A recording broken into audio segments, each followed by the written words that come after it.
இன்னைக்கு நாம பேசப் போற விஷயம் நம்ம எல்லாருக்குமே ரொம்ப நெருக்கமான ஒண்ணு. நம்ம எடுக்கிற சின்ன சின்ன முடிவுகள் மத்தவங்க நம்ம மேல வச்சிருக்கிற அசைக்க முடியாத நம்பிக்கைய எப்படி சுக்குநூறா உடைக்கும்னு ஒரு சின்ன கதை வழியா பார்க்க போறோம். தயாரா? சரி வாங்க ஆரம்பிக்கலாம். முதல்ல ரொம்ப ஆழமான ஒரு வரியிலிருந்து ஆரம்பிக்கலாம். விழிந்தாரின் வேரல்லர் மன்ற தெளிந்தாரில் தீமை புரிந்தொழுகுவார். கேக்குறதுக்கு கொஞ்சம் பழமையான வார்த்தைகளா இருக்கலாம், ஆனா இதோட அர்த்தம் ரொம்பவே வலிமையானது. நம்ம மேல உயிரையே வச்சு முழுசா நம்புற ஒருத்தருக்கு நாம துரோகம் செஞ்சா நாம உசுரோட இருந்தாலும் செத்தவங்களுக்கு சமம். இதுதான் இதோட அர்த்தம். இவ்ளோ பெரிய வார்த்தைய நாம நிஜ வாழ்க்கையில எப்படி பொருத்தி பாக்குறது? இத புரிஞ்சுக்க முதல்ல நம்பிக்கை அப்படின்னா என்ன நாம பார்க்கணும். இது ரெண்டு பேருக்கு நடுவுல கட்டப்பட்ட கண்ணுக்கு தெரியாத ஒரு கண்ணாடி பாலம் மாதிரி. கொஞ்சம் கொஞ்சமா பல வருஷமா கஷ்டப்பட்டு இத கட்டி எழுப்பலாம். ஆனா அதை உடைச்சு தரைமட்டமாக்க சும்மா ஒரு நொடி போதும். இத ஒரு அழகான ஆனா கொஞ்சம் வலியான ஒரு கதை வழியா நம்ம பார்ப்போம். மாயா, லியோ ரெண்டு பேரும் ஸ்கூல் படிக்கிற ரொம்ப நெருங்கிய நண்பர்கள். எப்பவும் ஒன்னாவே சுத்துறது, ஒன்னாவே சாப்பிடுறதுன்னா அந்த ஸ்கூல்ல இவங்கள பிரிக்கவே முடியாது. அவங்களுக்குள்ள எந்த ஒளிவு மாறியும் கிடையாது.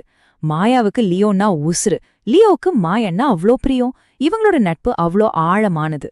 இப்படி போயிட்டு இருந்த இவங்க வாழ்க்கையில ஸ்கூல்ல ஒரு பெரிய சயின்ஸ் எக்ஸிபிஷன் வருது. லியோவுக்கு இயல்பாவே சயின்ஸ்னா ரொம்ப இஷ்டம்.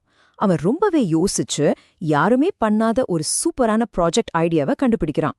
அது அவன் யார்கிட்டயும் சொல்லல, தன்னோட பெஸ்ட் ஃப்ரெண்ட் மாயா கிட்ட மட்டும் அந்த ரகசியத்தை ரொம்ப நம்பிக்கையா பகிர்ந்துக்கிறான். என் தோழி என காட்டி கொடுக்க மாட்டாங்கிறத முழு நம்பிக்கை தான் அதுக்கு காரணம். ஆனா பாருங்க, அங்கதான் ஒரு பெரிய பிரச்சனை வருது. எக்ஸிபிஷனுக்கு நாளும் நெருங்கிடுச்சு, ஆனா மாயா கிட்ட எந்த ப்ராஜெக்டும் இல்ல. ஃபெயில் ஆயிடுவோங்கிற பயம் அவளை தொத்திக்குச்சு. இப்ப அவளுக்கு முன்னாடி ரெண்டே ஆப்ஷன் தான் இருக்கு. ஒன்னு தன்னால முடியலன்னு நேர்மையா ஒத்துக்கிட்டு பின்வாங்கிறது. இன்னொன்னு லியோவோட அந்த சூப்பரான ஐடியாவை யாருக்கும் தெரியாம திருடி ஈஸியா ஜெயிச்சிடுறது. நம்ம எல்லாருக்கும் தெரியும், ரொம்ப ப்ரெஷர்ல இருக்கும்போது நம்ம மூளை சரியா வேலை செய்யாது இல்லையா? மாயாவும் வேணுனே துரோகம் பண்ணணும்னு நினைக்கல. அந்த கடைசி நேர பதற்றத்துல பின் விளைவுகளை பத்தி கொஞ்சம் கூட யோசிக்காம லியோவோட ஐடியாவை அப்படியே காப்பி அடிக்க முடிவு எடுக்கிறா. கொஞ்சம் கூட தயக்கமே இல்லாம அதை தன்னோட சொந்த ப்ராஜெக்ட்னு சொல்லி ஸ்கூல்ல சப்மிட்டும் பண்ணிடுறா. இதோட ரிசல்ட் என்னாச்சு தெரியுமா? மாயா திருடி சப்மிட் பண்ண அந்த ப்ராஜெக்டுக்கு முதல் பரிசு கிடைக்குது. அவ ஆசைப்பட்ட மாதிரியே ஸ்கூல்ல எல்லாரும் அவளை பாராட்டுறாங்க. ஒரு பெரிய ஹீரோ மாதிரி அவளுக்கு ஒரு புகழும் தற்காலிகமான ஒரு நிம்மதியும் கிடைக்குது. ஆனா மேடையில அவ்ளோ சந்தோஷமா அந்த பரிசை வாங்கும்போது மாயாவோட கண்கள் கூட்டத்துல நிக்கிற லியோவோட கண்களை சந்திக்குது. லியோ கத்தல, சண்டைக்கு போகல, ஆனா அவனோட கண்கள் முழுசா உடைஞ்சு போயிருந்தது. தான் உயிர் தோழியே தன் முதுகுல குத்திட்டாங்கிற அந்த வலி அவன் பார்வையில தெரிஞ்சுது. இப்போ நான் உங்களை ஒரு கேள்வி கேட்கிறேன். ஒரு நண்பனோட கண்ணீரை விலையா கொடுத்து வாங்குற அந்த பரிசு உண்மையிலேயே அந்த அளவுக்கு மதிப்புள்ளதா? மாயாக்கு டீச்சர்ஸ் கிட்ட இருந்தோ வேற யார்கிட்ட இருந்தோ எந்த தண்டனையும் கிடைக்கல. ஏன்னா அது யாருக்குமே தெரியாது. ஆனா அவளுக்கான நிஜமான தண்டனை அவளுக்குள்ளேயே ஆரம்பிச்சது. அந்த வெற்றிக்கு பிறகு ஒரு பயங்கரமான வெறுமையான அமைதி அவளை சூழ்ந்துருச்சு. லியோ அவகிட்ட பேசுறதே நிறுத்திட்டான். தன் உலகமாவே இருந்த தன் உயிர் நண்பனை அவன் நிரந்தரமா இழந்துட்டான். அந்த துரோகத்தோட பாரம் ஒவ்வொரு நிமிஷமும் அவளை மூச்சு முட்ட வைக்குது. நாம முதல்ல பார்த்தோம் இல்லையா, அந்த பழைய வரிகள், அதோட உண்மையான அர்த்தம் இதுதான். கையில இருக்கிற அந்த பழப்பழப்பான கோப்பை இப்ப மாயாவுக்கு ஒரு குப்பையாதான் தெரியுது.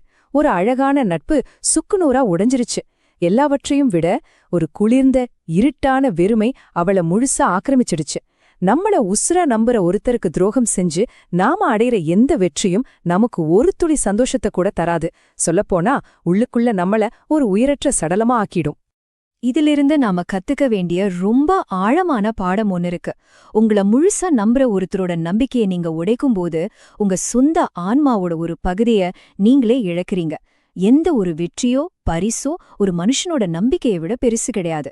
இப்போ உங்கள நீங்களே கேட்டுக்கோங்க, உங்கள முழுமையா நம்புற நபர் யாரு? அந்த கண்ணுக்கு தெரியாத நம்பிக்கை பாலத்தை பாதுகாக்க இன்னைக்கு நீங்க என்ன பண்ணிக்கிட்டு இருக்கீங்க? இந்த கேள்வியோட நான் உங்களை விட்டுட்டு போறேன். யோசிச்சு பாருங்க.